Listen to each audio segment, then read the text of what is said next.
The plane was cruising at 30,000 feet, a beautiful sky with soft clouds surrounding it.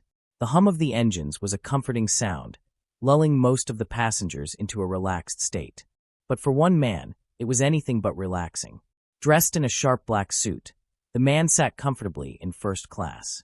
His name was David Thompson, and though he appeared just like any other wealthy businessman, he was far from ordinary. David wasn't just a businessman, he was the billionaire who owned the airline. The plane was his, the luxury service was his, and everything around him belonged to him. As the flight attendants went about their duties, there was one who caught David's eye. Her name was Jessica, and she seemed cheerful enough at first. But David's presence must have been a little too much for her to handle. He could tell something was off when she approached his seat, her smile too tight, her eyes a little too wide. "Excuse me, sir, can I get you something to drink?" she asked, her voice laced with a forced politeness. David, smiling back politely, asked for some water. But what happened next was something he could never have predicted. As Jessica walked away, she muttered something under her breath. At first, David thought it was just the low hum of the plane that made it difficult to hear. But then he caught the words. "Stupid monkey," she whispered, too loudly for anyone nearby to miss. David froze. He couldn't believe his ears. Did she really just say that? It was the kind of thing he thought only happened in movies, the kind of thing that seemed too outrageous to be true. But it was true. Jessica had just called him a monkey, completely unaware that the man she had insulted was the very one who owned everything she relied on. For a moment, David's heart raced. He was stunned. He didn't move. He didn't speak. His mind was trying to process what had just happened, trying to make sense of the shocking words that had just come from her mouth. Was she being racist? Did she have some kind of grudge against him? His mind raced as he thought of the consequences, not only for her, but for the company she worked for. He couldn't believe it.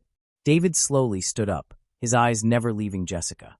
She turned around, a tray in her hand, and her smile returned. But it was the smile of someone who had no idea what they had just done, no idea that they had just insulted the very person who controlled her entire world. As she came closer, David's calmness turned to ice. He cleared his throat, and Jessica looked up, her face instantly falling when she realized the man standing in front of her was none other than the billionaire owner of the airline. "Excuse me." David's voice was cold, but there was a tremor of something else behind it. "Did you just call me a monkey?" Jessica's face turned pale, the blood draining from her cheeks. She opened her mouth to speak, but nothing came out. Her mind was racing too, but her words were stuck in her throat. She tried to smile, to laugh it off, but the weight of her mistake was hanging in the air. She could see it now, David's suit, the way he carried himself, his eyes, the kind of eyes that told her he was not someone to mess with. The realization hit her like a ton of bricks. David waited, not moving, his gaze unwavering. He could feel the weight of the situation bearing down on her. The plane seemed quieter now, as if everyone around them was holding their breath. Suddenly, Jessica's voice trembled as she stuttered. "I'm so sorry, sir. I didn't mean it." But David didn't respond immediately. He just stood there, watching her, waiting. At that moment, the air between them was thick with tension, and the rest of the passengers had begun to notice what was going on. Whispers spread quickly, like wildfire, as they tried to figure out what was happening. They were all curious about the scene that was unfolding in front of them, unsure of what to make of it. David's mind was working fast. This wasn't just about an apology anymore. It wasn't even just about what Jessica had said. It was about the bigger picture, the kind of behavior that was allowed to slip through the cracks, the kind of hatred and ignorance that people thought they could get away with. He couldn't let it slide. Not this time. "I own this airline," David said finally, his voice dangerously calm. "And you just called me a monkey. What do you think should happen next?" Jessica opened her mouth, her words stumbling over each other. She tried to apologize again, but David wasn't listening. He had already made up his mind. The whispers grew louder now, people leaning in, eager to hear what would happen next. David could feel the eyes of every passenger on him, all waiting to see how he would handle this. He was the billionaire owner of the plane, the one with the power to change everything in an instant. But instead of a loud outburst or an immediate call for security, David simply nodded, as if to himself. He turned to face the rest of the cabin and spoke loud enough for everyone to hear. "Jessica," he said calmly, "I want you to remember something. You just made a mistake. But there's one thing I want you to learn from this. You never know who you're talking to. You never know who you might be insulting. And when you act like that, it's not just you who's affected. It's everyone around you. David's words hung in the air like a heavy fog. The room was silent, and all eyes were on him. No one dared to speak. And then, with a final glance at Jessica, David turned and walked to the back of the plane, where he could feel the heat of everyone's gaze following him. The flight attendants continued their duties, but no one felt quite as comfortable as they had before. The tension was palpable, and Jessica couldn't shake the feeling that her life had just been changed forever. As David reached the rear of the plane, his mind was still racing. He had just made a statement, but there was so much more to come. The repercussions of what had just happened were far from over. And Jessica? She was about to learn exactly who she had offended. David took a deep breath. It wasn't just about what she said. It was about something much bigger. And the rest of the world was about to find out. If you're enjoying this story so far, please make sure you like and subscribe to the channel and help us get to our goal of 1,000 subscribers. Thank you. David sat back down in his first-class seat, the cold calmness still lingering in his body. His heart was steady, but his mind was a storm. What he had just done was only the beginning. He had made his statement, yes, but there was still much left to unravel. The plane felt different now. The air had shifted, and he could feel it thick and tense, as if the very walls of the cabin were holding their breath. For a moment, David closed his eyes and leaned back in his chair. The soft hum of the plane's engines, the occasional clink of the drink cart rolling down the aisle, the low murmur of passengers talking, it all seemed distant. All he could think about was Jessica. Her face, pale as a ghost, her stuttered apologies. He knew that it wasn't just about her. It wasn't even just about the insult she had thrown his way. No, it was bigger than that. It was about every person who had ever been disrespected, every person who had ever been belittled because of their race, their status, their appearance. David's fingers drummed lightly on the armrest as he thought about how to handle the situation. He was the billionaire owner of this airline, and this wasn't just some personal dispute. He had the power to make people understand the consequences of their actions, to show them that words, hurtful words, had weight. He couldn't let this go, not when there was an opportunity to teach. He glanced over at the flight attendants, who were still moving about, some of them stealing glances his way. He could tell that they were all wondering what would happen next. Jessica was standing at the front of the plane, her hands trembling as she took drink orders from passengers. She hadn't come back to David's seat. He wasn't sure if she would, but he wasn't about to make things easier for her. No, the lesson had to be learned, and it had to be clear.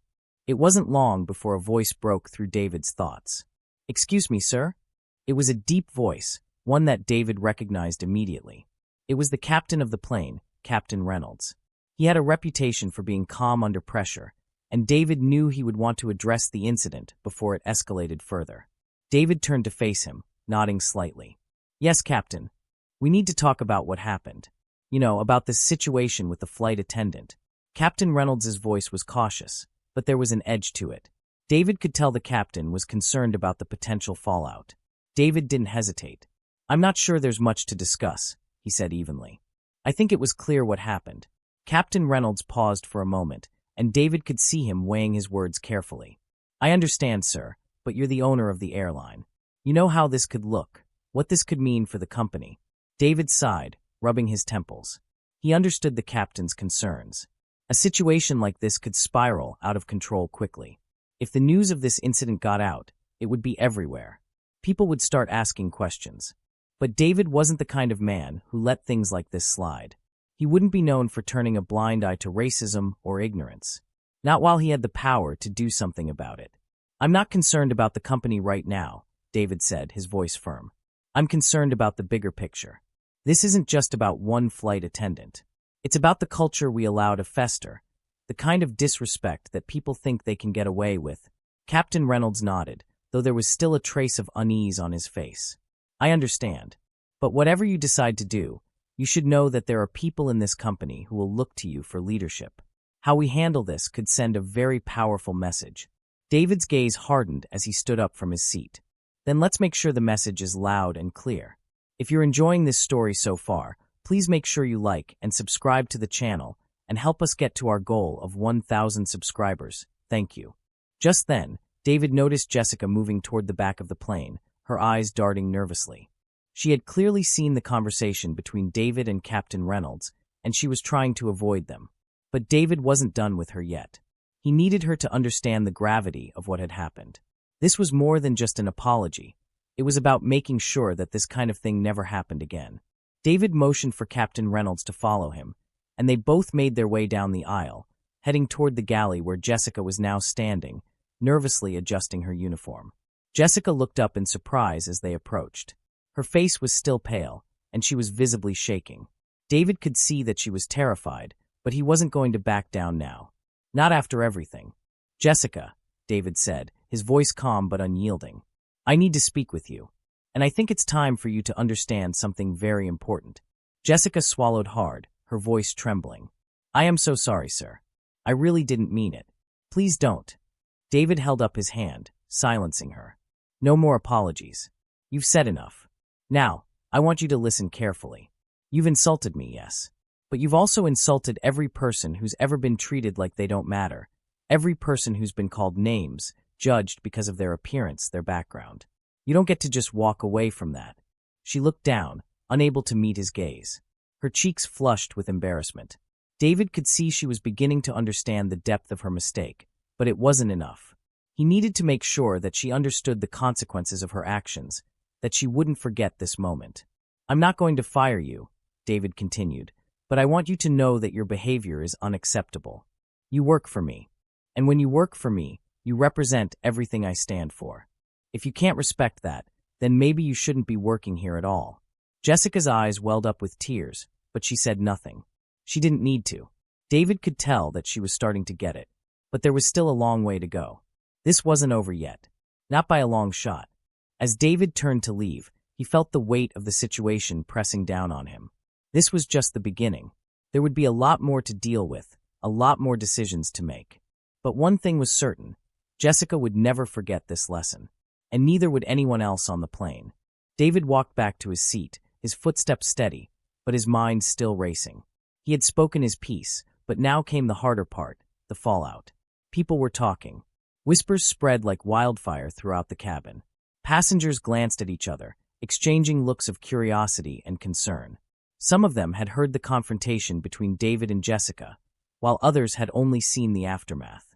The air was thick with tension, but David remained unmoved. As he settled into his seat, Captain Reynolds approached again, his face a little less tense, but still carrying a weight of responsibility. "Sir," the captain began, his voice a little quieter this time, "I think you should know, word is starting to spread among the crew. There's talk about what happened, and some of the other flight attendants are concerned." David raised an eyebrow. "Concerned? About how this will be handled, sir. You know how things like this can escalate. They're worried about the repercussions." David nodded slowly, understanding the captain's point. It wasn't just about Jessica anymore. The situation had begun to affect everyone on the plane. The crew, the passengers, even the company itself. He couldn't afford to let the situation spiral out of control. "I'll handle it," David said, his voice firm but calm. "You just keep the flight running smoothly." Captain Reynolds hesitated, then nodded. "Understood, sir. But if there's anything you need from me, just let me know." With a brief, respectful nod, the captain walked away, leaving David alone with his thoughts. He stared out the window, his gaze focused on the endless expanse of clouds outside. The plane was still on course, gliding smoothly through the sky, but inside, everything felt different. He knew he had made the right choice by confronting Jessica, but the path ahead wasn't clear. There would be more challenges, more decisions to make. The ripples of this incident would spread far beyond the confines of this plane. Meanwhile, Jessica remained at the back of the plane, still visibly shaken. She had tried to pull herself together, but it wasn't easy. She knew that what she had said to David was unforgivable, and the gravity of her mistake was slowly sinking in.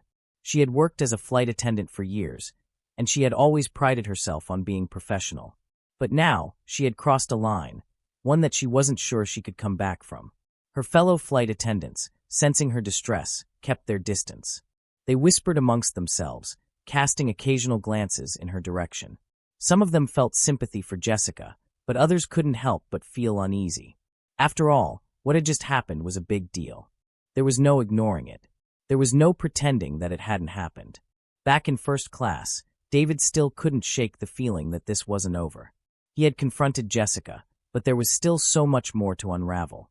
What about the other employees? What about the passengers? What about the public's perception of the situation? David knew that how he handled this moving forward would set the tone for everything to come. He reached into his pocket and pulled out his phone, glancing at the notifications that had come in during the flight. Several messages, all from people within his company, asking about what had happened. Some were supportive, others were more concerned about the potential backlash. David didn't answer them immediately. He knew that this was something he would have to address head-on, but not yet. Not while he was still processing everything. It wasn't long before Jessica appeared at the front of the plane again, her face drawn and pale. She approached David's seat cautiously, her eyes downcast as she stood beside him. She had taken a few moments to compose herself, but she still looked like a person who had just been through a storm. David glanced up at her, his expression unreadable. He could see the fear in her eyes, the way she was waiting for him to say something. But he wasn't sure what to say just yet. He wanted to make sure that this conversation was productive, not just a repeat of the earlier confrontation. "You've had some time to think about what happened," David said quietly, his voice steady but firm. "Tell me what you've learned." Jessica swallowed hard, her voice barely a whisper. I learned that words have consequences. I never should have said what I did. I was wrong. I just never realized how much damage something so small could cause." David nodded, his gaze softening just slightly. It wasn't an easy lesson to learn, but Jessica seemed to understand the weight of it now. "It's not just about saying sorry, Jessica. It's about understanding why it's wrong and making sure it doesn't happen again." Jessica nodded, her hands trembling as she clutched her apron tightly. "I promise you, sir, it won't happen again. I'll do whatever it takes to make it right." David looked at her for a long moment, his mind racing. He wasn't sure if he believed her, but he wanted to. There was something genuine in her voice, something that told him she understood the gravity of the situation. "I hope you mean that," he said quietly, his voice still firm. "But you're going to need to prove it. And proving it means more than just words. It means action. It means changing the way you think, the way you act. It means making sure you treat every person with the respect they deserve, no matter who they are or what they look like." Jessica's eyes filled with tears, but she didn't speak. She simply nodded again, her head bowed in silent agreement. David watched her for a moment longer before speaking again. "I'm not going to fire you, Jessica. But this is your chance to prove yourself. To show that you can learn from this, that you can be better." With those words, David turned away, signaling the end of the conversation. Jessica remained standing for a moment, frozen in place, before she slowly walked back to the galley. As she walked away, David felt a flicker of doubt in his chest. He hoped she would change, that she would become the kind of person who would learn from her mistakes. But only time would tell. Meanwhile, at the back of the plane, the passengers were beginning to settle into a new normal. The initial shock of what had happened was starting to wear off, but the air of uncertainty remained. Some passengers had seen the exchange between David and Jessica, while others had only heard about it from the flight attendants. But all of them were left wondering one thing: what would happen next? The flight continued, the minutes ticking by slowly as everyone tried to go back to their normal routines. But deep down, David knew that this flight, this moment, would change everything. And it wasn't just about what had happened with Jessica. It was about the message he had sent, the stance he had taken. The ripple effect had begun. Again, if you're enjoying this story so far, please make sure you like and subscribe to the channel and help us get to our goal of 1,000 subscribers. Thank you. To be continued. The quiet hum of the plane was interrupted only by the soft murmurs of conversation as passengers attempted to settle into the rest of the flight. But despite the attempts at normalcy, David could feel the tension still thick in the air. It wasn't just the crew that was affected. Everyone on the plane had witnessed something that they would never forget. Some passengers seemed uneasy, their eyes darting between David and the flight attendants, wondering how the situation would unfold. Others, like the frequent flyers, whispered among themselves, guessing the consequences of such a public confrontation. David kept to himself, his thoughts still racing. He had confronted Jessica, yes, but that wasn't the end of it. He had made a statement, but now he had to manage the aftermath. He knew the world outside the plane would soon learn about what had happened, and the last thing he wanted was for this incident to become a media frenzy. He had worked hard to build his empire, and this was a challenge to everything he had achieved. As the plane soared through the sky, David turned his attention back to the seat in front of him, his fingers absently tapping the armrest. He wasn't sure if it was the exhaustion from the long flight or the weight of everything happening around him, but something inside him told him that things were about to take a turn for the worse. Suddenly, a voice broke through his thoughts. "Mr. Thompson?" David looked up and saw a young woman standing beside him, her nervous eyes betraying her anxiety. She was one of the flight attendants who had been working earlier. It was clear she wasn't the same one who had made the comment, but David still recognized the air of caution in her demeanor. "Can I help you?" David asked, his tone calm but expectant. The flight attendant hesitated before speaking. "Sir, I just wanted to apologize for what happened earlier. We were all shocked by what took place, and I just want to make sure you know that we don't condone what Jessica said. It was wrong, and we're all so sorry." David took a moment to absorb her words. She was sincere, he could tell that much. But there was more to this than just an apology. He had already dealt with Jessica, but now it seemed the rest of the crew was coming to terms with the incident too. "It's not just about apologizing," David said quietly. "It's about understanding why it was wrong and making sure it doesn't happen again." The flight attendant nodded quickly, a flicker of realization crossing her face. "Of course, we all need to be more aware of how we speak, how we treat others. I promise, sir, this won't happen again. Not from any of us." David regarded her for a moment, then nodded. He appreciated her words, but he knew that change wouldn't happen overnight. It would take time to heal, time to adjust, time to make sure the culture on this plane, in this company, was one of respect. It wasn't just about fixing what had happened with Jessica. It was about preventing something like this from ever happening again. The flight attendant hesitated again, then added, "If you don't mind me asking, Mr. Thompson, what are you going to do about Jessica?" David paused before answering. "I'm giving her a chance. I don't believe in just firing people when they make a mistake. But I will be watching closely. She needs to prove that she can learn from this." The attendant nodded and stepped back, her face still anxious but relieved that David wasn't planning on making any immediate drastic moves. But inside, David was far from at ease. His mind was already racing ahead, wondering what other ripple effects would come from the incident. He couldn't shake the feeling that things were spiraling faster than he could control them. As he looked out the window again, his thoughts were interrupted by a sudden message on his phone. He had received several notifications while he had been speaking to the flight attendant, but one in particular caught his eye. It was a news alert, flashing on his screen. * Billionaire owner of airline confronts flight attendant over racist remarks. * David felt a cold wave of realization wash over him. The story had already broken. He had no idea how the media had gotten hold of the story so quickly, but there it was, splashed across his screen for the world to see. The incident had gone from an isolated confrontation to headline news in the blink of an eye. He stared at the message, his pulse quickening. The ripple effect he had felt earlier had just turned into a tidal wave. The world would soon know what had happened, and David could already imagine the kinds of headlines that would follow. Billionaire takes stand against racism on his own plane, or perhaps flight attendant fired after insulting passenger. Is this the new face of airline customer service? David had to think fast. He couldn't let this moment define his reputation, or his company, if it wasn't handled properly. He had to act quickly and decisively. The passengers around him, the flight crew, the media, it was all beginning to feel like one big web of tension, all connected by the incident that had started with Jessica's careless words. Just as David's thoughts began to spiral further, Captain Reynolds approached once again, his face a little more serious than before. "Mr. Thompson," the captain began, "I think we need to talk. It's about the press. Word's already spreading, and we need to address it before it gets out of hand." David's eyes narrowed, and he nodded. "I know. It's already online."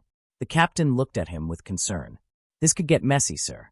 We need a statement, and we need to make sure everyone in the company knows how to handle the situation. If it goes viral—" "It already has," David interrupted. "We need to take control of the narrative. The media can spin it however they want, but we need to make sure they don't get the wrong idea. We can't afford for this to turn into something it's not." Captain Reynolds nodded again, understanding the gravity of the situation. "What do you want us to do, sir?" David thought for a moment, then stood up, his decision made. "I'll handle the statement. I want everyone to stay professional and calm. No more reactions from the crew for now. Let's get to our destination, and then we'll deal with the media. I want a press conference when we land, but no one leaks anything before then. Understood. Understood, sir, the captain responded, his voice steady. David felt a knot in his stomach. There was still so much to be done. The press conference, the interviews, the statements, all of it would have to be handled carefully. There was no room for mistakes. One wrong move, and this could spiral out of control. If you're enjoying this story so far, please make sure you like and subscribe to the channel and help us get to our goal of 1,000 subscribers. Thank you. As the captain walked away, David turned back to his seat, his mind already processing the steps ahead. The situation wasn't over. Not by a long shot. And Jessica's fate? That was still hanging in the balance. The plane continued to glide smoothly through the sky, the rhythmic hum of the engines offering a strange sense of calm in the midst of everything. Despite the steady flight, David's mind was anything but calm. The news had spread fast, and he could already feel the weight of the public's gaze pressing down on him. The incident with Jessica was no longer just a private matter. It was out there for the world to see. As they neared their destination, the tension on the plane was palpable. Even though David had instructed the crew to remain professional and silent, there was a shift in the atmosphere. The once quiet, routine service had become more fraught, more delicate. Every glance between the flight attendants, every whisper between passengers, felt like a reflection of the uncertainty that had taken root within the plane. David's eyes were fixed on the window again, the sprawling landscape below stretching out beneath them as they neared the city. He had a meeting planned for when they landed, and he knew that time was running out. He would need to prepare a statement, one that would not only clarify his position on the incident, but also lay the groundwork for what would come next. As he sat there, lost in thought, Captain Reynolds came to him again, this time with a more urgent expression. "Mr. Thompson, we've received a call from the press," the captain said quietly. "They're already circling. They want an official statement, and they want it now. They've got a few sources who claim to have overheard the confrontation, and it's only a matter of time before it goes live." David nodded, a calmness settling over him. "Let them wait," he replied firmly. "I'll handle it when we land. I don't want to give them a half-baked response over the phone. We'll do it right." Captain Reynolds hesitated, clearly concerned. "I understand, sir, but you have to know that the longer this drags on, the harder it will be to control the narrative. The media will fill the gap with whatever they can." David's eyes darkened as he thought about the way the media could twist things. He wasn't naive. He knew the risks. But he also knew that rushing a statement now would be a mistake. It had to be precise, controlled, professional, and most importantly, it had to come directly from him. "I'm not going to let the media dictate this, Captain. They'll have their moment, but when we land, I'll speak to them directly. And I won't let them turn this into a circus," David said, his voice firm and unwavering. The captain nodded reluctantly. "Understood, sir. I'll make sure the team is ready for when we land. We'll keep everything smooth on this side of things." David leaned back in his seat, his mind already turning over the details of the press conference. He knew the questions would come fast and furious, and he would need to be prepared for every angle. But there was something else weighing on him, something more personal. He had handled the situation with Jessica, but there was still the question of what to do with her. She had made a terrible mistake, one that couldn't be ignored, but she had also shown signs of remorse. In a world that often reacted impulsively, David was trying to take a more measured approach. Still, he wasn't sure if she deserved to keep her job. What did that say about him, if he didn't take a stronger stand? Would it send the wrong message to the world, to the employees of his airline, if he let someone who had shown such ignorance keep her position? As the plane descended into the city, David's thoughts were interrupted by the soft chime of the seatbelt sign being turned on. The final descent had begun. He knew the moment they touched down, he would be thrust back into the whirlwind of public scrutiny. But there was no turning back now. The plane landed smoothly, and as it taxied to the gate, David could feel his pulse quicken. He stood up from his seat and straightened his jacket, mentally preparing himself for the storm that awaited. The crew filed off the plane first, their heads down, their eyes carefully avoiding his gaze. David followed them, his eyes scanning the terminal as they exited the plane and made their way into the airport. There was no avoiding it now. The press was already there, a small but loud group of reporters standing near the gate, cameras ready. As David stepped into view, the flashes of cameras went off in rapid succession. Reporters shouted his name, their voices cutting through the noise of the terminal. "Mr. Thompson, can you tell us about the incident on board?" Is it true that you confronted a flight attendant over racist comments? What's your response to the claims of discrimination made by passengers? The questions came fast and furious, each one more aggressive than the last. David's jaw tightened as he walked toward the press conference area that had been set up for him. He didn't want to be here, but he knew he had no choice. He had to make this right. He had to show everyone who was watching that he was in control, that he wasn't afraid to stand up for what was right. He reached the podium and took a deep breath, the noise of the crowd momentarily fading as he focused on the task at hand. The reporters quieted as they waited for him to speak.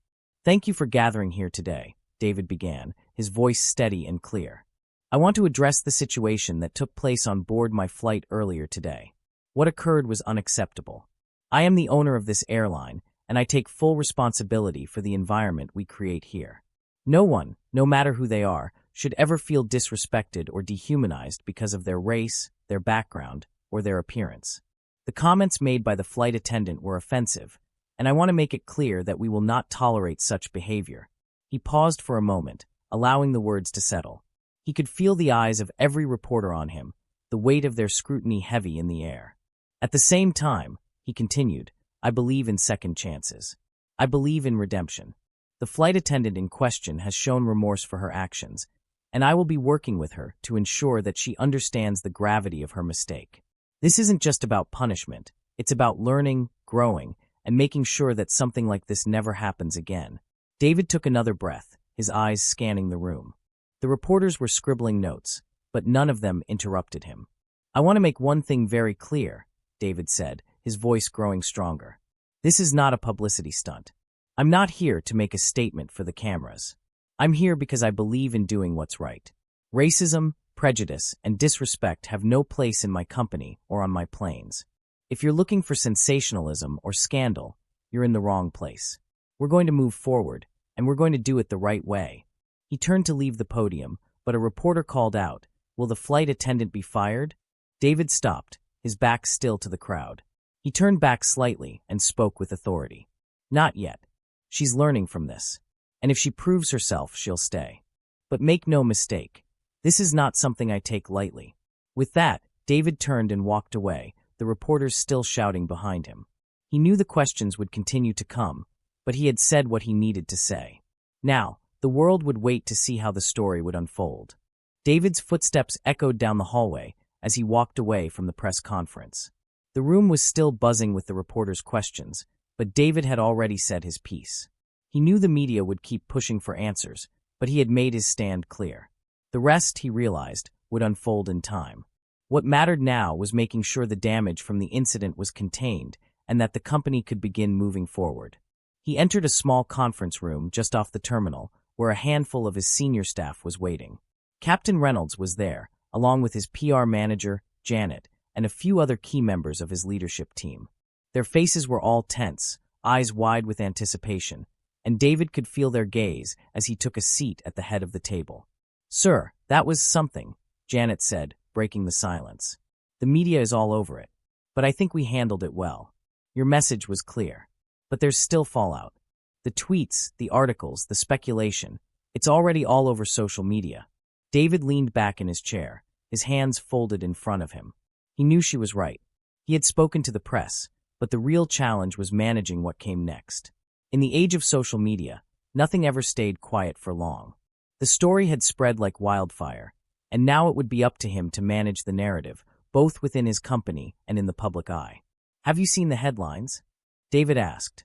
He could already imagine the kinds of articles the media would run. Some would support his decision to confront the flight attendant. Others would accuse him of making too much of a small issue. It was a delicate balance, and the more people saw this as a spectacle, the harder it would be to control. Janet nodded. "Yes, there's support from a few quarters, but there are also a lot of people questioning your decision to not fire Jessica immediately. They're saying it's too lenient, that you're not setting an example." David's fingers drummed on the table. "I don't care about the critics. What I care about is doing what's right. Firing her right now would just be another way of avoiding the real issue. It's not about what she did. It's about how she learns from it." The team exchanged glances. Captain Reynolds spoke up. "I agree, sir. But we need to prepare for the backlash. If the media spins this into a story about how you're too soft on employees, it could affect the public's trust in the airline. We need to manage how people see this. If we do it right, we can show that this is about growth, not punishment. David nodded. He could see the merit in that. But he also knew the pressure to appease the public. He would have to strike a balance between showing compassion and not letting people think that disrespect and ignorance would be tolerated under his leadership. "I'm not soft," David said, his voice hardening slightly. "But I believe in accountability, not just retribution. And if this turns into a media circus, I'll deal with it. But I won't let anyone turn this into something it's not." There was a brief silence as his team processed his words. Then, Janet spoke again, her tone more measured. "We'll prepare a follow-up statement, clarify where we stand on the situation, and make sure that the message is consistent across all platforms. We'll need to keep the focus on the company's values. Let's also issue a public letter from you to the employees, explaining your decision and reaffirming your commitment to diversity and respect in the workplace." David thought for a moment before nodding. "Do it. Make sure it's clear, but let's keep it positive. If I'm going to stand by this, I need to own it." As the team began to discuss the next steps, David couldn't help but feel a sense of unease. There was still so much that was out of his control. He knew the press would keep digging for more, hoping for some misstep, some inconsistency. But David was determined not to let that happen. He couldn't afford to show weakness now. Meanwhile, Jessica sat in a small, quiet break room in the back of the airport terminal, her hands trembling as she tried to calm herself. The storm inside her was far from over. After the confrontation with David, she had been sent to wait. No one had given her a clear answer on what would happen next. And though she had been given a chance to show remorse, she still had no idea where she stood. She knew she had made a huge mistake. Calling a passenger, no, the owner of the airline, a monkey, had been impulsive and hateful. And now, she had to live with the consequences. But what really scared her was the uncertainty. She had been a flight attendant for years. She had built a reputation for being a hard worker, for always going the extra mile to make sure passengers felt comfortable. But this was different. Her mind raced. Would she lose her job? Was there any coming back from this? And if she did keep her job, how would her colleagues view her? How could she look them in the eye again? She sighed and looked down at her phone. There were messages from her friends and family, all trying to offer support, but none of it felt real. It felt distant, disconnected. What did any of it matter when she had ruined the most important thing she had, her career, her reputation? Jessica's thoughts were interrupted by a gentle knock on the door. She looked up to see Captain Reynolds standing in the doorway, his face a mixture of concern and authority. "Jessica," he said softly, "David wants to speak with you." Her heart skipped a beat. This was it. She stood up quickly, her knees weak beneath her, and followed Captain Reynolds down the hallway. As they walked, she tried to calm her breath, though it felt as though her entire body was shaking with nervous energy. When they arrived at the conference room, David was already seated at the head of the table, his eyes calm but hard. He gestured for Jessica to sit, his voice cool but not unkind. "Jessica, I'm sure you know why we're here," he began. "I don't tolerate disrespect, especially not in my company. What you did was wrong. But this is your chance to prove that you understand why it was wrong." Jessica's throat tightened, but she forced the words out. "I understand, sir. I was wrong. I didn't mean to. I don't know what came over me. I regret it deeply. I promise, I'll do whatever it takes to make this right." David regarded her for a long moment before speaking again. "I'm giving you a second chance, Jessica. But you need to prove that you've learned from this. Actions speak louder than words. If you want to keep your job, you have to show me, and everyone else, that you can be better than this." Jessica nodded, tears welling up in her eyes. "I won't let you down, sir. I swear I won't." David stood, signaling the end of the conversation. "Good. Let's see what you can do. And know this, if there's another slip-up, there won't be a second chance." As Jessica left the room, she felt a strange mixture of relief and fear. She had been given a chance, but now the real work began. The days following the press conference were a blur. David's decision to handle the situation with Jessica thoughtfully and give her a second chance had been met with mixed reactions. The media had played the story in a way that kept the conversation alive, with some praising his handling of the situation, while others criticized him for not being decisive enough. Public opinion swirled, and social media was alight with debates over the fairness of his approach. David didn't pay much attention to the chatter. He had always known that the media could twist anything to fit a narrative. What mattered to him was how the company responded internally. The employees, the crew, the passengers, they all needed to understand that this incident was more than a blip on the radar. It was an opportunity to reinforce the values that had always driven the airline forward. He spent the next few days addressing the staff directly, sending messages to everyone from the flight attendants to the pilots, and even the ground crew, emphasizing respect, understanding, and the importance of accountability. He didn't sugarcoat the situation. He made it clear that what had happened with Jessica was unacceptable. But he also made it clear that the airline was a place for growth, not punishment. Everyone made mistakes, but it was how you handled those mistakes that mattered. Meanwhile, Jessica was quietly navigating her own personal journey. She had been given a second chance, but that didn't mean her past mistakes were forgotten. The entire flight crew had their eyes on her. Some were supportive, others skeptical. Jessica was determined to show that she could rise above the hurtful comments she had made and prove herself as an asset to the airline once again. Her first few shifts back on the job were challenging. Every glance, every whisper, felt like a judgment. But she took it all in stride, keeping her head high and working harder than she ever had before. Her focus was not only on redeeming herself in the eyes of her colleagues, but also on showing David that his decision wasn't a mistake. She knew that if she messed up again, there would be no second chance. The weight of that realization fueled her determination. But there was still one major hurdle that Jessica needed to face: the conversation with David. She had yet to truly talk to him since the day he had given her a second chance. She understood that it was an ongoing process, but she couldn't shake the feeling that David was still watching her, waiting to see if she would rise to the occasion or falter. She needed to prove to him that she wasn't just sorry, she was capable of change. As the days turned into weeks, the public's attention on the incident began to fade.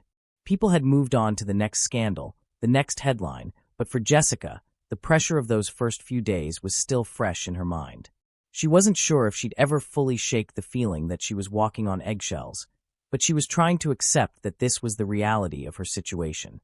She had to work harder than anyone to earn back the trust that had been lost. One morning, just as Jessica was about to start her shift, she was summoned to the staff room. It was a rare thing for the owner of the airline to call someone in, and she immediately felt a wave of nervous energy wash over her. She stood there for a moment, taking a deep breath before knocking on the door and stepping inside. David was sitting at a table, flipping through some papers. When he looked up, his eyes met hers. For a moment, there was silence. The weight of the previous weeks hung in the air between them. Jessica wasn't sure what to expect, but she had come to accept that this was her moment to prove herself. "Come in, Jessica," David said, his voice calm. "Sit down." She did as she was asked, her heart racing. David didn't speak right away. Instead, he studied her for a moment, his gaze thoughtful. Jessica shifted in her seat, trying to calm her nerves. "First of all," David said, breaking the silence, "I want to commend you for your efforts since the incident. I've been watching, and I can see that you've been working hard. I know this hasn't been easy for you, but I've seen the growth." Jessica swallowed, unsure of how to respond. It felt like there was something more coming, something bigger. "I appreciate the second chance, sir," she said quietly. "I won't let you down." David nodded. "I know you won't. But I need to tell you something important." Jessica's pulse quickened. "What is it?" David leaned forward, his voice becoming more serious. "The way this company moves forward depends on all of us. What happened with you wasn't just a mistake. It was a wake-up call. And I've been thinking about how to turn this into a learning opportunity, not just for you, but for the entire team." Jessica nodded eagerly, wanting to be part of whatever plan David had in mind. "You're going to be part of that plan, Jessica," David continued. "I've spoken with the rest of the leadership team, and we all agree that you need to help lead this initiative. I want you to take part in diversity and inclusion workshops that we'll be implementing across the company. You'll be working directly with HR to help shape the programs. This is not just about keeping your job. This is about becoming a voice for change." Jessica's eyes widened. "You want me to help lead?" David smiled, though there was a steely determination behind his gaze. "Yes. I want you to turn this experience into something positive. I don't want you to just apologize for what you did. I want you to show everyone that you've learned, that you've grown, and that you're committed to making sure something like this never happens again." Jessica sat there, stunned. She hadn't expected this. She had expected another warning, perhaps a more severe consequence. But instead, David was offering her the chance to make a real difference. "I won't let you down, sir," she said again, this time with more conviction. "I'll do whatever it takes." David stood up, offering her a small but genuine smile. "I know you will. And remember, this isn't just about you. It's about all of us. The company, the crew, the passengers. We all have a responsibility to make sure everyone feels respected and valued." Jessica left the conference room that day feeling a renewed sense of purpose. She had been given a chance not just to redeem herself, but to be part of something bigger. A chance to shape the future of the company and ensure that the values David had instilled were carried forward. The journey wasn't going to be easy. There would be challenges, more moments of self-doubt, and perhaps more missteps. But for the first time since the incident, Jessica felt like she was on the right path. She was no longer just trying to fix a mistake. She was actively helping to build something better.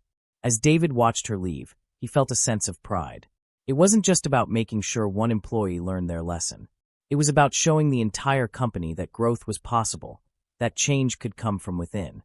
And as much as the press and public had focused on the scandal, the real story was one of redemption, learning, and the commitment to making things right. David had made his decision to confront the issue head-on, and though the road ahead was still uncertain, he knew he had done the right thing. The lessons from this incident would echo through the halls of the company, shaping the future of the airline for years to come.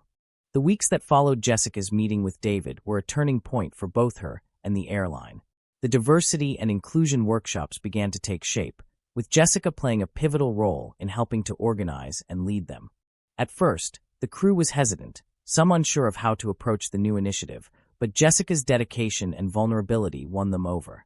Her genuine desire to make amends and create a better work environment started to resonate with her colleagues. Each session of the workshops was a chance for the staff to come together and engage in difficult but necessary conversations. The focus was on respect, understanding, and accountability. Jessica wasn't just an observer. She was part of the conversations, guiding others through discussions about bias, prejudice, and how to combat ignorance in the workplace. As the months went on, the changes were undeniable. The mood in the workplace shifted, and the airline's employees started to come together in a more unified way. The leadership team supported Jessica every step of the way, and it was clear to David that the initiative was working. The employees were not just learning, they were growing. Jessica's transformation was just as evident. No longer the nervous, apologetic employee she had once been, she had become a confident, respected leader. Her colleagues began to look up to her, not just for her work ethic, but for her willingness to be vulnerable and admit her mistakes. In turn, Jessica felt like she had finally earned the trust of the people around her, something she hadn't felt since before that fateful moment on the plane. David watched all of this unfold with quiet pride. He had taken a chance on Jessica, and it seemed to be paying off. The decision to offer her a second chance, to give her the opportunity to lead rather than punish her, had proven to be the right one. The airline was not just recovering from the incident, it was evolving. However, despite the progress within the company, David knew that the broader world still saw him as the man who had to defend his decision in the press. The media's focus had shifted elsewhere, but every now and then, a new headline would surface, asking if David had done enough or if the airline's policies had truly changed. The scrutiny would ebb and flow, but David had become more adept at handling it. He had made his position clear, and while he couldn't control public opinion, he could control the culture within his company. One evening, as David sat in his office late into the night, going over business reports and future plans, he received a call that would shift everything again. It was Janet, his PR manager. "David, we've got something you need to see," she said, her voice tense. "There's been another incident. Another passenger has come forward, claiming they overheard a staff member making discriminatory remarks." David's stomach tightened. The weight of the last few months came rushing back to him. He had thought the worst was behind him. The airline had made strides, and the incident with Jessica felt like it was moving further into the past. But now another shadow loomed over them. "Who's involved?" David asked, his voice calm but with an underlying edge. "It's a flight attendant from another crew," Janet replied. "We've got to get ahead of this, David. The last thing we want is for this to go public without a statement from us first." David took a deep breath, running a hand through his hair. He had worked so hard to rebuild the image of the airline and give his employees the tools they needed to do better. But this was a reminder that change couldn't be forced overnight. And though the company had come a long way, it wasn't immune to the complexities of human behavior. "I'll be there in 10 minutes, David said. He stood up from his desk, grabbing his jacket and keys. "Let's figure this out." Janet had already arranged a meeting with the employee in question, Samantha, a young flight attendant who had been with the company for just over a year. Samantha had no prior record of misconduct, and this was the first time anyone had come forward with a complaint about her. But that didn't mean it wasn't serious. The allegations had come from a passenger who was adamant about what had been said. The last thing David wanted was another public spectacle. As David made his way to the conference room where the meeting was scheduled, he thought about the progress they had made. It had taken months of effort to create an atmosphere where accountability was a priority, but the reality was that no amount of training or workshops could change the fact that some people might still harbor prejudices or engage in hurtful behavior. He reached the room, where Janet was already seated with Samantha. The young flight attendant looked nervous, her hands clasped tightly in her lap. When she saw David, she stood up quickly, her face flushing with a mix of guilt and anxiety. "Mr. Thompson," she said softly, her voice barely above a whisper. David gestured for her to sit back down. "Please, Samantha. Let's talk." Janet had already briefed David on the situation, but he wanted to hear it directly from Samantha. "Tell me what happened," he said, keeping his tone neutral. Samantha hesitated before speaking, her voice shaky. I didn't mean for it to happen. I made a comment about a passenger's, his appearance. I didn't think it was a big deal. I was frustrated after a long flight, and I said something inappropriate. It wasn't meant to be malicious, but I know now that it was hurtful. I never should have said it." David sat back in his chair, listening carefully. He could tell Samantha was genuinely remorseful, but that didn't change the gravity of what had been said. "Do you understand why that's a problem?" he asked. Samantha nodded, her eyes filling with tears. "Yes, I realize now how harmful it is. I didn't think about how my words could affect someone. I've been here long enough to know better. I feel terrible about it." David didn't say anything at first. He let the silence hang in the air as he considered the situation. Samantha had admitted her fault, but this was the second time in such a short period that an employee had been called out for discriminatory behavior. It was clear that they needed to do more than just offer workshops. The culture of the airline needed constant reinforcement, constant attention. He couldn't afford to let this become a recurring issue. "I'm not going to fire you, Samantha," David said finally, his voice firm. "But this is your wake-up call. We've worked hard to make this company a place where everyone feels safe and respected, and you've just broken that trust. You will need to go through additional training. I want you to spend time working with the HR team to better understand the impact of your words and actions. You'll also be participating in the next series of workshops with Jessica. If I see any more behavior like this from you, I won't be as forgiving." Samantha nodded, tears streaming down her face. "I understand, Mr. Thompson. I won't let you down again." David gave her a long, hard look before standing up. "You've got a second chance. Make it count." As Samantha left the room, David couldn't help but feel the weight of the moment. This wasn't just about one employee. It was about the entire culture they were building.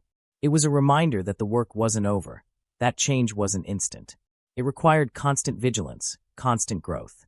David looked out the window of the conference room, watching the evening sky darken. He had made a commitment to lead his company in a way that was just fair and respectful. And even when it felt like the world was pushing back, he wasn't going to give up. The work was difficult, but it was worth it. The days after Samantha's meeting were filled with an overwhelming sense of both progress and responsibility. While David had chosen not to fire her, his decision came with an unspoken weight. Another public incident of discriminatory behavior, however subtle or unintended, was something he couldn't ignore. If this kept happening, the company's hard-earned reputation for growth and respect would begin to fray at the edges.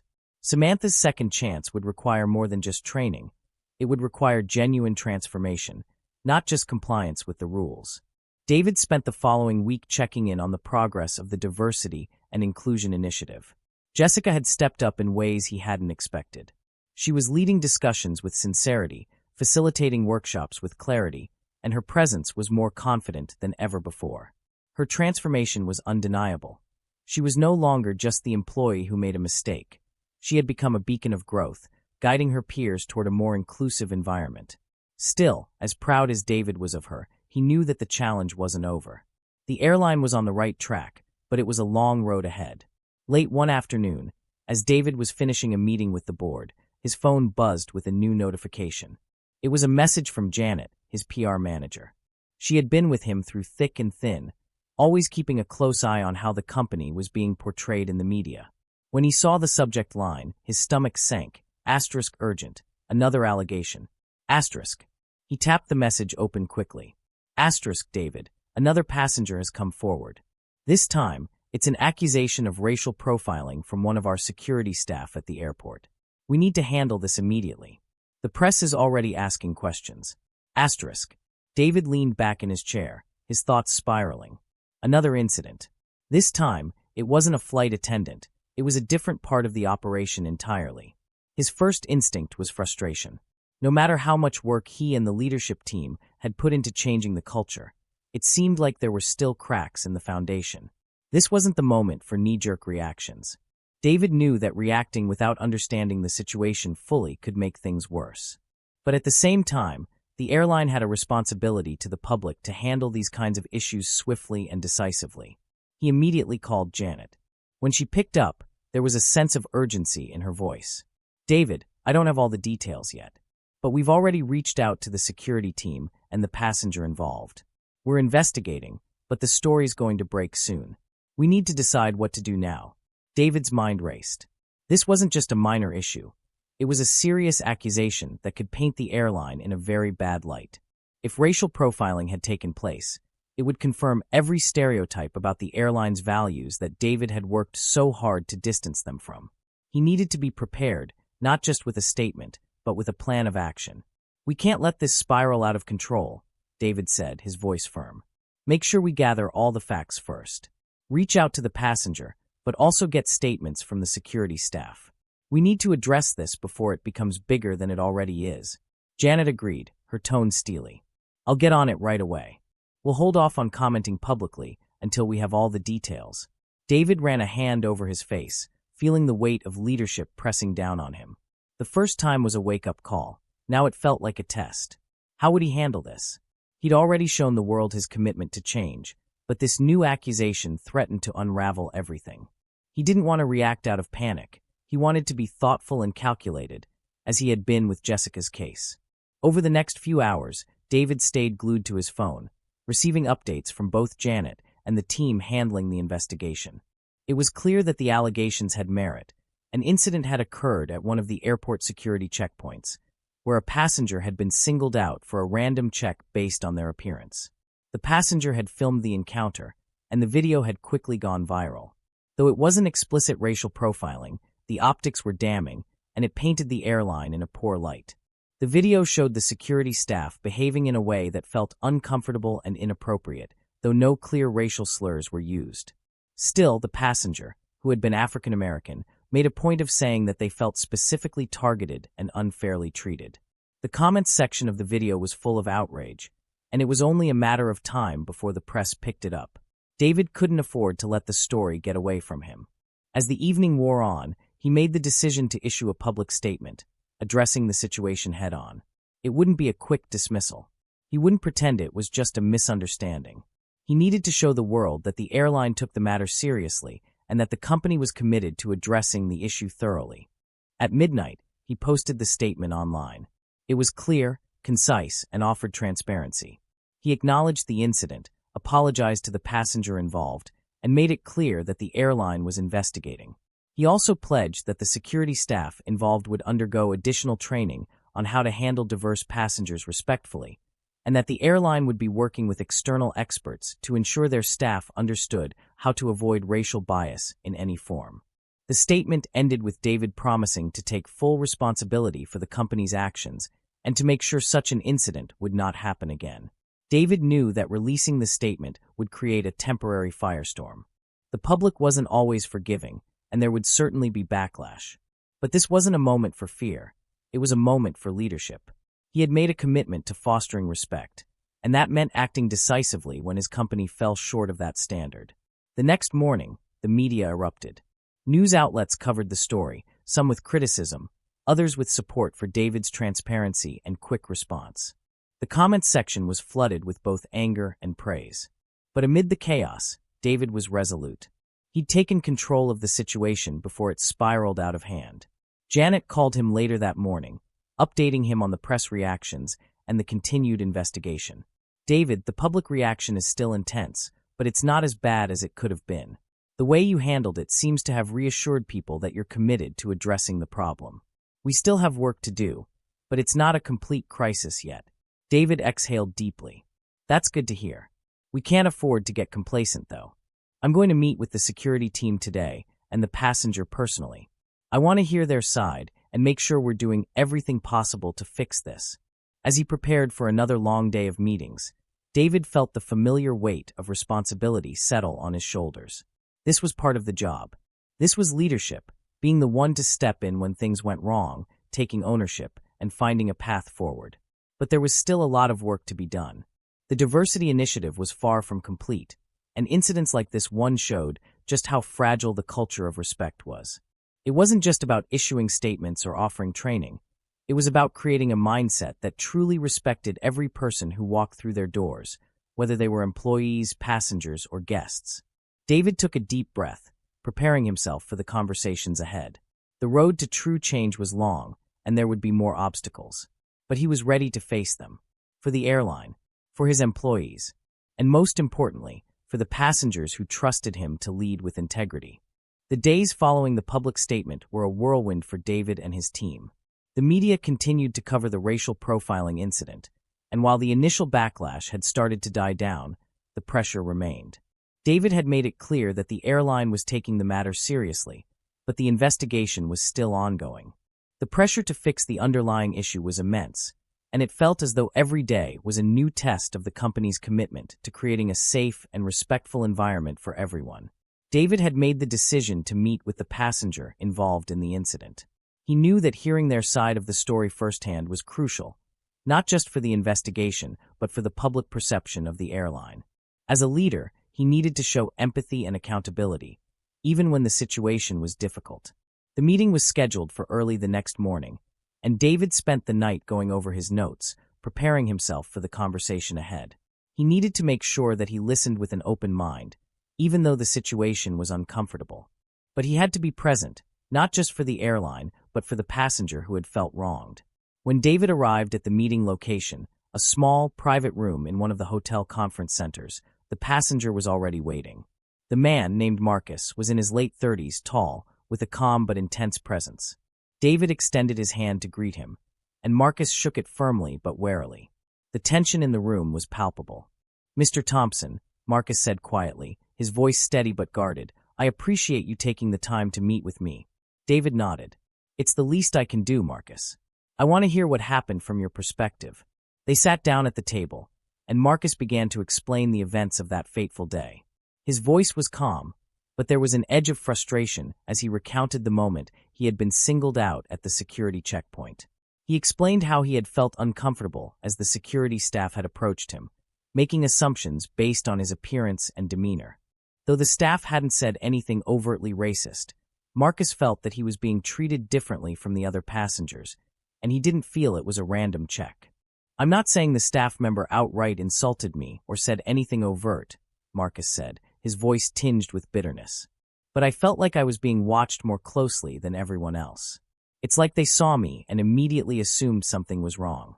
And I'm not the only one who's had this experience. It's happened before, with other people." David listened intently, absorbing every word. He could feel the frustration in Marcus's voice, and he understood why the situation had escalated. As much as the airline prided itself on diversity and inclusion, the perception of racial bias was a serious issue that couldn't be ignored. "I hear you," David said after a long pause, "and I understand why you felt the way you did. I want to assure you that this isn't the way we operate. We don't tolerate that kind of behavior at any level. But we also know that we need to do more than just say it. We need to make sure that every employee, from the security team to the flight attendants, understands the impact of their actions and how to treat everyone with respect."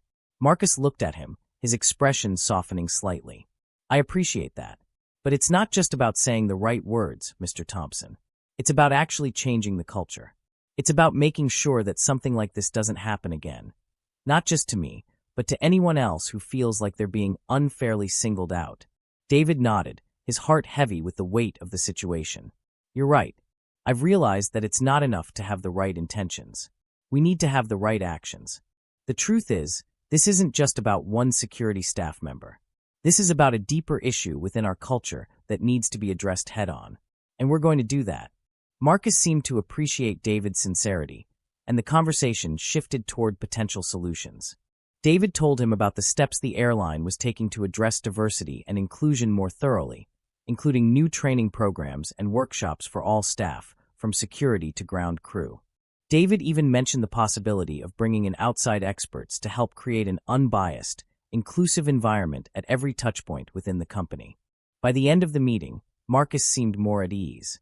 The tension that had initially filled the room had dissipated, replaced by a mutual understanding. Marcus may not have been fully convinced that the airline had changed overnight, but he appreciated the genuine effort David was making. "I'm willing to give you a chance, Mr. Thompson," Marcus said, offering a small, reluctant smile. "But you'll need to show us that you're serious. Words are one thing, but actions speak louder." David extended his hand again. "I promise you, Marcus. We're committed to making this right, for you and for everyone else who comes through our doors. Thank you for giving us the chance to do better." As Marcus left the room, David sat back in his chair, feeling the weight of the conversation settling in. This was just the beginning. The road ahead would be long, but he was determined to keep pushing forward. The company could no longer afford to ignore the uncomfortable truths that had been brought to light. In the following days, David worked closely with Janet and the leadership team to review the airline's policies and ensure that they weren't just reacting to individual complaints, but addressing systemic issues. They made plans to expand the diversity training, making it mandatory for every employee, not just the front-facing staff. They also started holding quarterly workshops to reassess how the company was doing and to make sure that they weren't slipping back into old habits. Jessica, who had been leading the charge on the workshops, was instrumental in these discussions. Her growth had been remarkable. As the company took more tangible steps to change, she had become a leader not just by title, but by example. Her journey mirrored that of the company, one of learning from mistakes, facing uncomfortable truths, and striving for real, lasting change.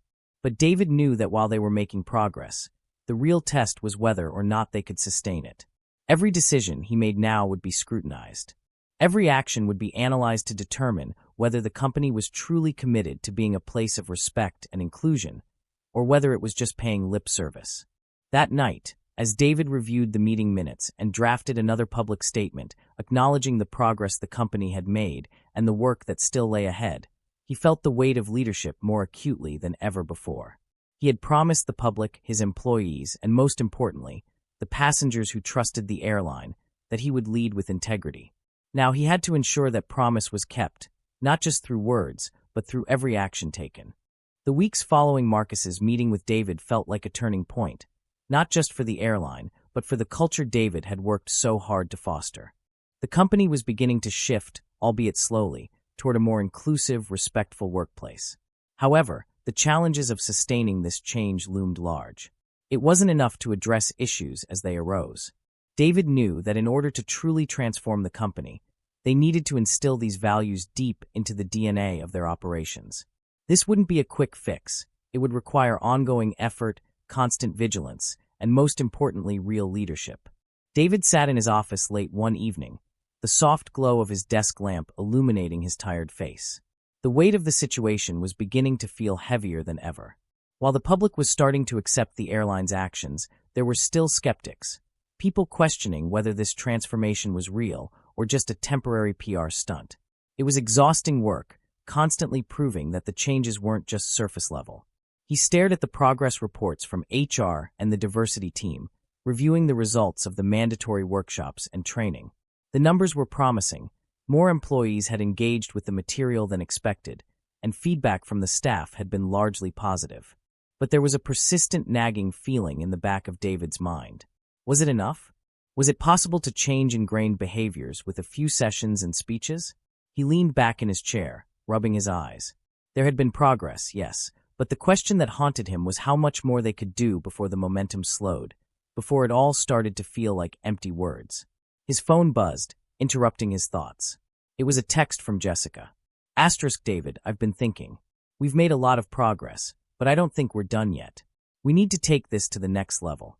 Let's meet and talk about how we can make the changes we've started stick. Asterisk. David read the message carefully. He'd always admired Jessica's drive, and it seemed she shared his concern about the company's future. She'd become more than just a symbol of redemption. She was a true leader in her own right.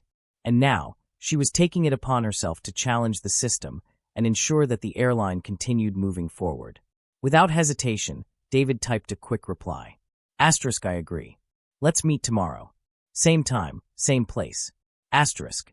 The next morning, David met with Jessica in the same conference room where they had discussed the diversity initiative weeks ago.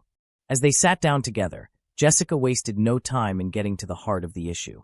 We've done a lot of talking, she said, her tone serious. But it's not enough. We need something more. We can't just make a few speeches and check the box with some workshops. If we really want to make this work, we need to put the culture change into practice every single day. David listened carefully. He was struck by how much clarity Jessica had gained in such a short time. She was right. There needed to be more than just training sessions. There had to be a comprehensive, sustainable approach that ensured the values of respect and inclusion were woven into every aspect of the company. I've been thinking the same thing, David said, leaning forward. It's not enough to just educate people. We need to create a system of accountability that goes beyond words. We need to evaluate our progress, track our success, and hold everyone, myself included, responsible for keeping this change alive. Jessica nodded. Exactly. But accountability can't just come from the top down. It needs to come from the entire organization. Everyone has to buy in, from the newest hires to the senior leadership. If we're really going to change things, we need to make it part of our core values, something we reinforce at every level. David thought about her words. It was true, leadership couldn't be just about giving orders from the top. It had to be a shared responsibility, one where every employee felt invested in the company's success. But how could they measure that success in a tangible way? I think we need a set of clear, measurable goals, David said, finally breaking his silence. Something we can use to evaluate how well we're doing. And we need to make sure that these goals are not just about diversity and inclusion, but about performance, how we treat each other, how we communicate, how we act.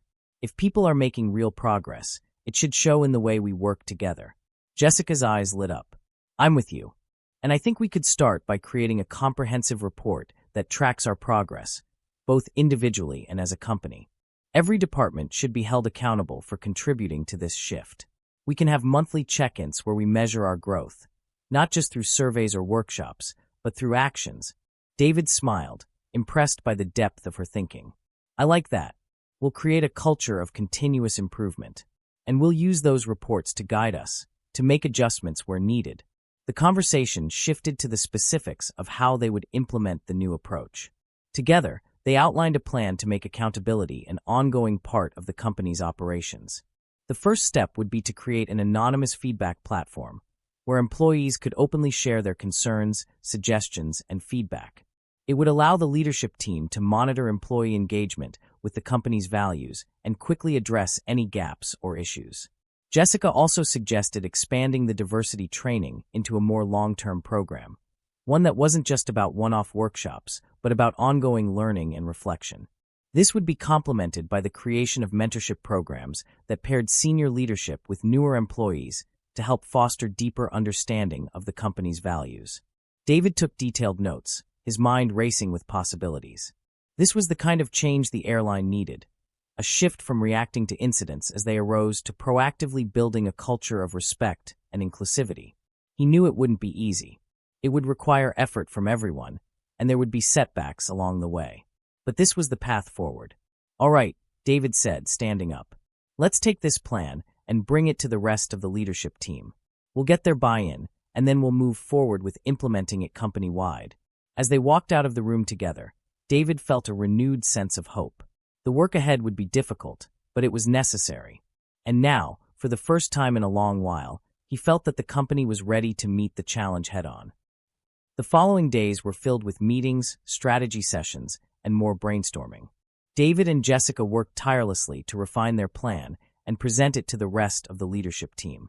Their efforts paid off when the board gave the green light to move forward with the new strategy, and soon, the company began rolling out its new diversity and inclusion initiatives. The change was slow but steady. Employees were beginning to engage more, providing valuable feedback through the new platform. The feedback was overwhelmingly positive, but there were still challenges to overcome. Some employees resisted the changes, uncomfortable with the idea of constantly evaluating their behavior. But David knew that these growing pains were a part of the process. Despite the challenges, there was a sense of excitement building within the company. They were no longer just trying to avoid mistakes. They were actively building a stronger, more cohesive culture. And as the weeks turned into months, David began to see tangible results. The changes they had implemented were beginning to take root, creating a new sense of purpose and accountability at every level of the company. Still, David knew that the journey wasn't over.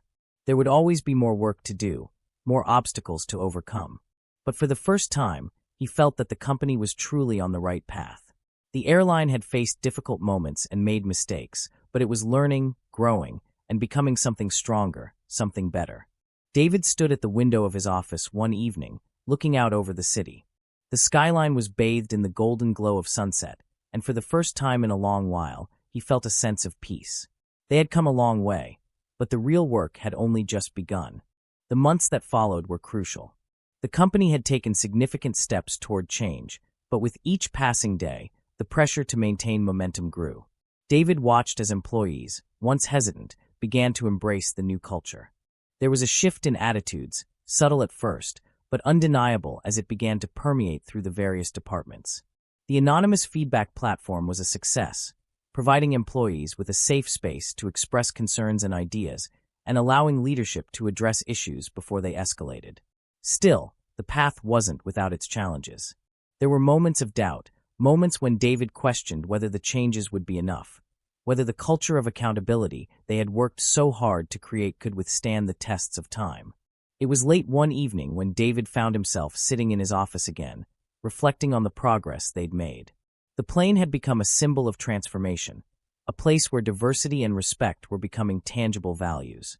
The leadership team was committed to the cause, but David knew that it was the daily interactions, the small choices that people made, that would ultimately determine the success of the company's new direction. But as always, just when things seemed to be settling into a new routine, another challenge emerged. David received an unexpected call from Janet, who sounded unusually serious. "David, we've got a situation," she said, her voice tense. "One of our senior managers, Mark Harris, has been accused of inappropriate behavior. It's a serious allegation." David's stomach dropped. He had trusted Mark. Mark had been with the company for years, known for his leadership and professionalism. He was one of the people David had considered a cornerstone of the airline's future. "What happened?" David asked, trying to keep his voice steady despite the rising panic. "It's from a group of employees who say they were subjected to unwanted comments and behavior. They've filed a formal complaint with HR. The reports are concerning, David. I'm not sure how widespread this is, but we need to address it quickly." David leaned back in his chair, the weight of the moment sinking in. It wasn't just the accusation itself, it was the timing. The company had made so much progress, but the moment they slipped up, everything could come crashing down. This was the test. This was the moment that would determine whether the culture they had worked so hard to build could withstand the pressure. "I'll handle this," David said, his voice firm. "Get the details from HR. We need to meet with Mark immediately." As David prepared for the meeting, his mind raced. He thought back to all the work they had done to create a respectful environment. The workshops, the new initiatives, the focus on inclusion and accountability. It all seemed so fragile now. One accusation from a senior employee could unravel everything. When David arrived at the HR department, he was met by Janet and the head of HR, Lisa. They briefed him on the details of the complaint. Several employees had come forward, alleging that Mark had made inappropriate comments during meetings, comments that were suggestive and crossed the line of what was acceptable in the workplace. "We're still gathering information," Lisa explained, "but it seems like there have been multiple incidents over the past few months. It's not just one isolated situation. The employees are upset, and we have to take this seriously." David took a deep breath, feeling the weight of the responsibility on his shoulders. He had never wanted to believe that someone like Mark, someone he had trusted, could be capable of such behavior. But he knew that the airline's commitment to change had to be greater than any individual. "I want to speak to him myself," David said, standing up. "Get him into my office." Now, Mark walked into David's office an hour later, looking calm but with a sense of unease in his eyes. He was a tall, broad-shouldered man, with a friendly demeanor that had always put people at ease. But now, that same demeanor seemed forced, almost nervous. He sat down across from David, avoiding eye contact. "Mark," David began, his tone serious. "I've just been briefed on the allegations against you. Several employees have come forward, saying that you made inappropriate comments during meetings. I need you to tell me what happened." Mark's face went pale, and for a moment he didn't speak. Then, he cleared his throat and looked up at David. "David, I never meant to offend anyone. I really didn't. It was just small talk. You know how it is. Sometimes things slip out, but I didn't mean anything by it. I swear." David listened, trying to remain composed. He had heard this kind of excuse before, the idea that harmless comments or offhand remarks could be excused as jokes or misunderstandings. But in this new environment, it was clear that no such behavior would be tolerated. "You don't understand the severity of this, do you?" David asked, his voice low and steady. "This isn't about jokes or small talk. This is about creating an environment where every employee feels safe, respected, and valued. And if you're making people uncomfortable, if you're crossing lines, that's not something we can just overlook." Mark shifted uncomfortably in his seat, his hands clenching on the armrests. "David, I didn't mean to make anyone feel uncomfortable. I honestly didn't know that they felt that way. I thought we were just being friendly. You know how hard it is to keep the team engaged, to keep things light." David's gaze hardened. "I don't care about how you keep the team engaged, Mark. I care about the culture we've worked so hard to build. And you are jeopardizing that with your actions." Mark's face flushed with shame, and he lowered his head. "I'm sorry, David. I didn't mean to ruin everything." David took a deep breath. "You need to understand something, Mark. The culture here is built on trust, and you've broken that trust. I'm not saying that you're a bad person, but your actions have consequences. We're not in a position to just sweep this under the rug. We're going to have to investigate this further." Mark nodded, his voice barely above a whisper. "I understand. I'm willing to take responsibility." David stood up, looking down at him with a mixture of disappointment and resolve. "We're going to conduct a thorough investigation, and after that, we'll decide what happens next. I'll be in touch with HR. For now, I suggest you take some time away from the office while we sort this out." As Mark left the office, David sat back down at his desk, his mind racing. This was the test. This was the moment where everything could fall apart. But David knew that this was also an opportunity to prove to the company, to the employees, and to himself that their commitment to respect and inclusivity wasn't just about words, it was about actions. He called Janet and Lisa into his office, and together, they outlined the next steps. The investigation would be thorough and transparent, and the process would be handled with the seriousness it deserved. As David ended the meeting, he couldn't shake the feeling that this was a pivotal moment. The foundation of their progress had been shaken, but he refused to let it crumble.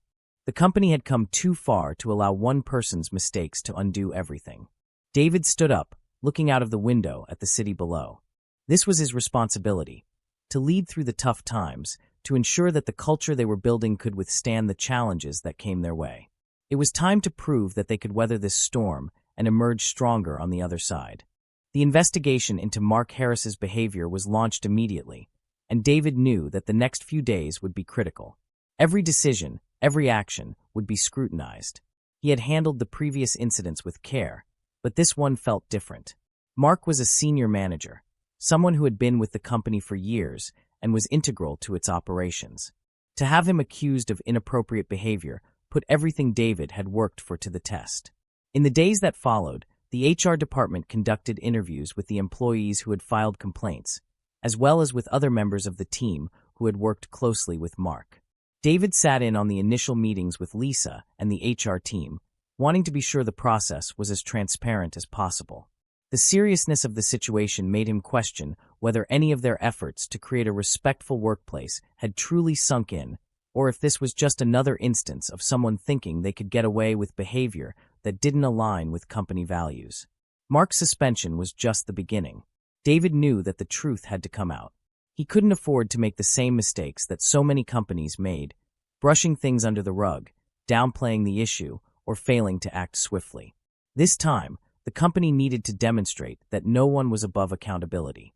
Everyone, no matter their rank, had to answer for their actions.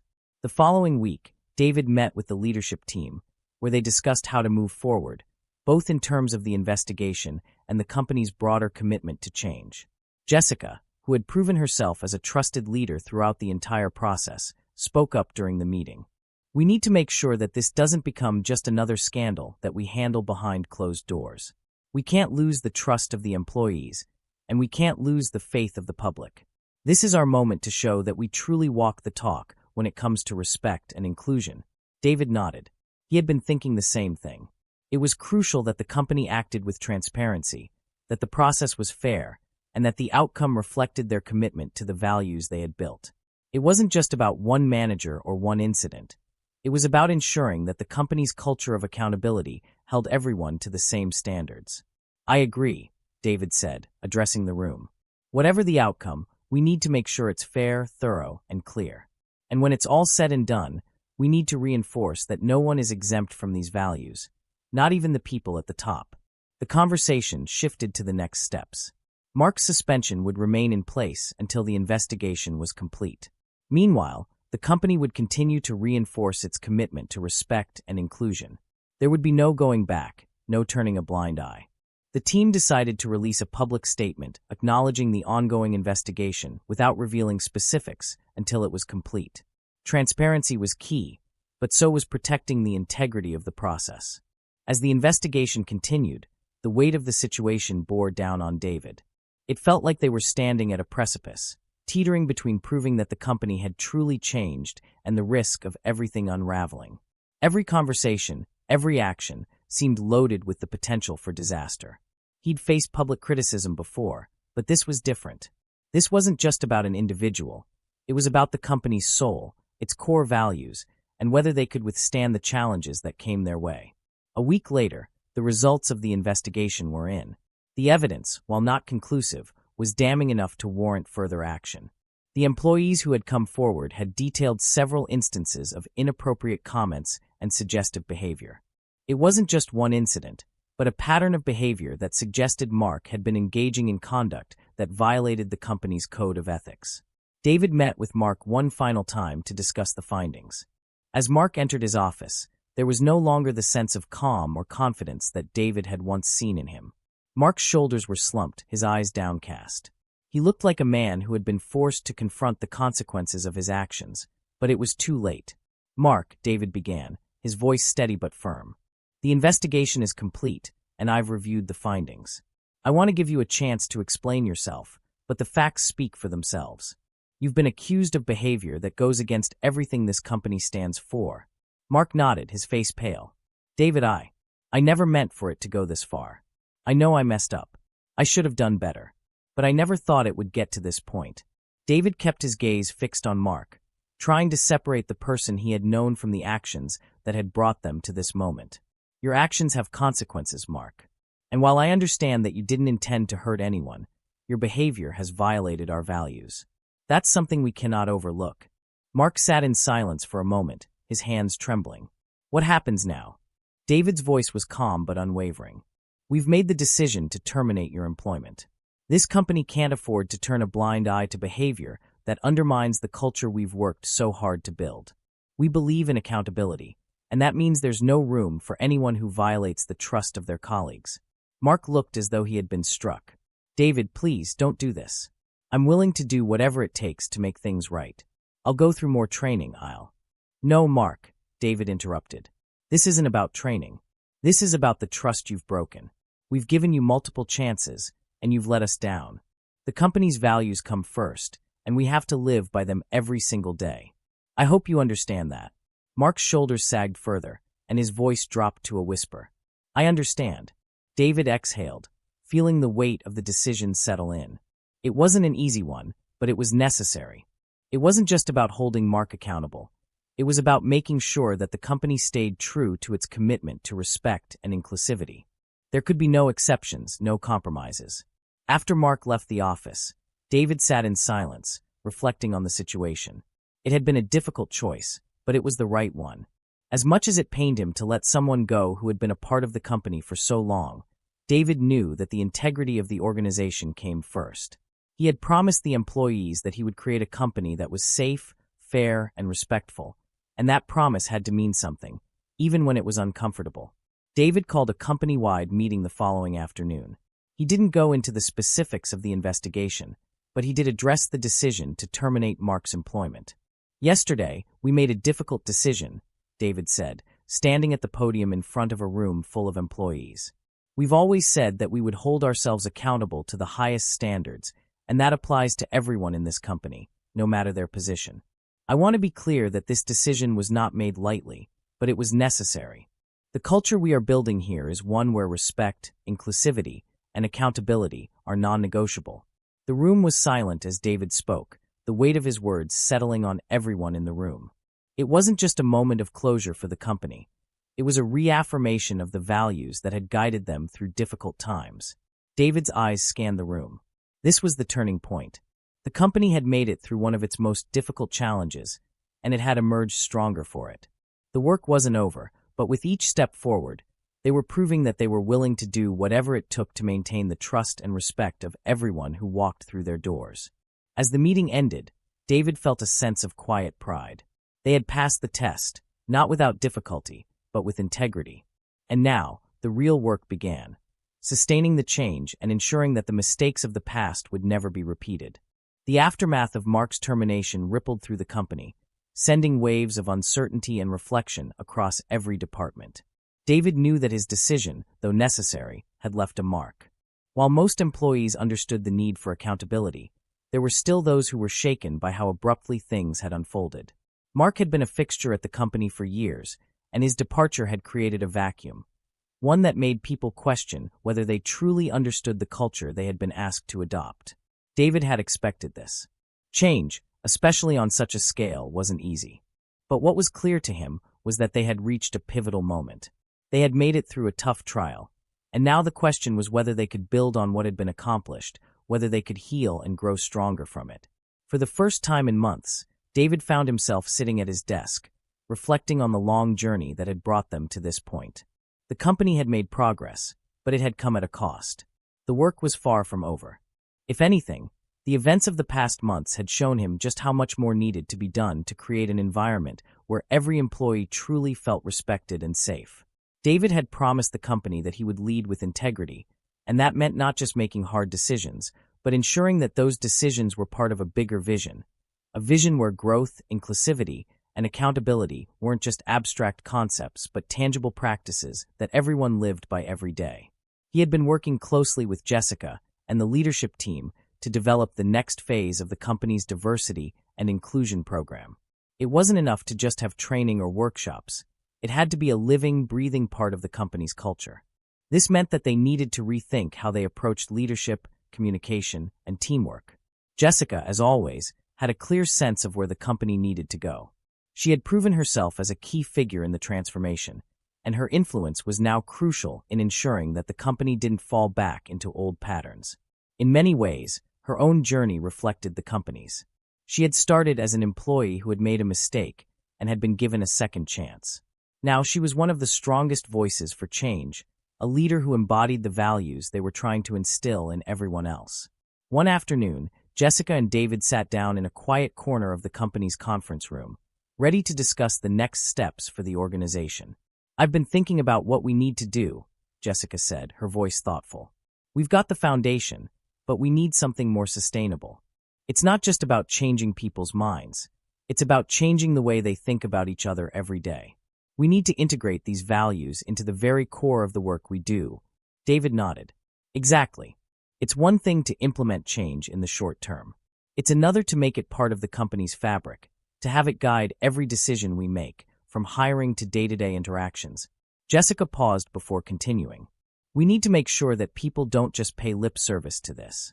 We need a more hands-on approach.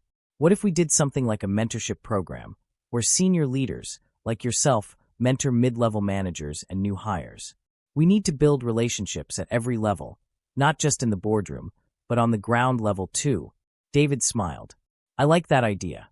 If leadership starts with relationships, then we can truly build a foundation of trust. I think that's a great next step. And we can use that mentorship program to really show people what accountability looks like in action. It's not just about what we say. It's about how we lead, how we interact, and how we hold each other accountable. The two of them worked together, outlining a plan for the mentorship program that would include regular check-ins, workshops, and open forums for employees to share their experiences and ideas. The program would pair senior leadership with managers and newer employees to foster deeper connections and ensure that everyone, regardless of position, had a voice in the company's evolution. The goal was clear. They needed to make the values of respect, inclusion, and accountability part of the company's daily life. It wasn't enough for it to be a top-down directive. It needed to be woven into the fabric of the entire organization, from the frontline employees to the C-suite. As the program took shape, David began to see a shift in the company's energy. The once tense atmosphere had begun to ease, replaced by a renewed sense of purpose. There were still challenges, of course, there always would be, but the willingness to face those challenges head-on, to be vulnerable and open about mistakes and learning, was something David hadn't seen in the company before. Employees were beginning to speak up more, offering their thoughts and ideas for how they could continue to build a more inclusive and respectful workplace. The feedback sessions were filled with constructive dialogue, and there was a shared sense of responsibility among the staff to ensure that the company remained on track. One afternoon, David received a message from Lisa in HR. We've had more employees come forward with positive feedback about the changes. The mentorship program is being well received, and the morale is improving across departments. It's slow, but it's definitely working. David let out a sigh of relief. This was the proof he needed that their efforts were paying off. It was never going to be an overnight success, but the progress was tangible. People were starting to see that the company wasn't just talking about change, it was making change. But as always, David remained cautious. The road ahead was still long, and the company had to remain vigilant. Every success was a step forward, but it didn't mean they could rest on their laurels. They had to continue building, continue listening, and continue learning from one another. One evening, as David walked through the company's headquarters, he took a moment to reflect. He could feel the difference. The air was lighter. There was a sense of collaboration, of mutual respect. The journey was far from over, but they had come so far. The path forward was clear, and for the first time, David felt a true sense of hope for the future. As he sat at his desk that night, ready to make his final rounds of emails before heading home, he smiled to himself. The company had faced its trials, but it had emerged stronger, more united, and more committed to creating the kind of environment that everyone deserved. They weren't just rebuilding a company, they were rebuilding trust, and that was something that could last. As the months passed, the company continued to grow and evolve. The mentorship program was flourishing, and the feedback from employees was overwhelmingly positive. It wasn't just about compliance anymore. It was about a collective, shared commitment to respect, inclusion, and accountability. The culture David had worked so hard to build wasn't just surviving, it was thriving. David had spent the past few weeks traveling to various offices and locations, meeting with employees, and getting a first-hand look at how the initiatives were being implemented on the ground. Everywhere he went, he saw the same thing: a renewed sense of purpose, a commitment to mutual respect, and a palpable sense of pride in the work they were doing. Jessica had become a beacon of that change. She was now one of the driving forces behind the mentorship program, working with senior leaders and new employees to ensure that the company's values were being passed down through every level. She had come so far, from a single mistake that could have cost her everything to a respected leader who was helping to shape the company's future. David couldn't have been prouder of the woman she had become. But despite the success of the initiatives, David knew that the work would never be done. There would always be challenges, always moments when the company had to double down on its values. But that was the nature of leadership. It was about pushing forward, about ensuring that the culture you worked so hard to create was one that could stand the test of time. One evening, as David sat in his office reflecting on the journey the company had taken, his phone rang. It was a message from Janet, his PR manager, who had been with him through every twist and turn. David, we've got an interesting development. There's a large business conference coming up, and they've invited you to be the keynote speaker. They want to hear about the work we've done to transform the company, to share our story of growth, accountability, and inclusion. David smiled as he read the message. He hadn't expected this kind of recognition, but it was a powerful reminder of how far they had come. The story of the company's transformation, of overcoming adversity and embracing real change, was one that was being noticed by others in the industry. They had turned the corner, and now it was time to share their story with the world. The next few weeks were spent preparing for the keynote. David worked closely with Jessica and his leadership team to ensure that the message they shared would not only reflect their journey, but also inspire others to take similar steps within their own organizations. They weren't just talking about diversity and inclusion, they were living it. When the day of the conference arrived, David stood backstage, waiting for his turn to speak. The room was filled with executives, leaders, and influencers from across the globe, all gathered to hear him share the story of his company's transformation. As he took the stage, David felt the weight of the moment. He wasn't just representing his company anymore. He was representing a movement toward a more inclusive, respectful, and accountable world of work. The audience listened intently as David shared his experiences, the mistakes they had made, and the lessons they had learned. He spoke about the challenges of navigating change, the courage it took to confront uncomfortable truths, and the importance of building a culture that could withstand scrutiny and pressure. He spoke about Jessica's incredible journey, about the mentorship program, and how the company had come together to build something stronger than it had ever been before. By the time he finished, the room was silent. David could see the impact his words had had, the way they resonated with the audience. He wasn't just speaking to a room full of industry leaders. He was speaking to a global movement, one that recognized the importance of doing better, of creating workplaces that were truly inclusive, where everyone could thrive. As he left the stage to a round of applause, David felt an overwhelming sense of accomplishment. The company had come full circle. The hard work, the difficult decisions, the moments of doubt, they had all led to this. They had turned a corner, not just as a company, but as a group of people committed to making the world a better place to work.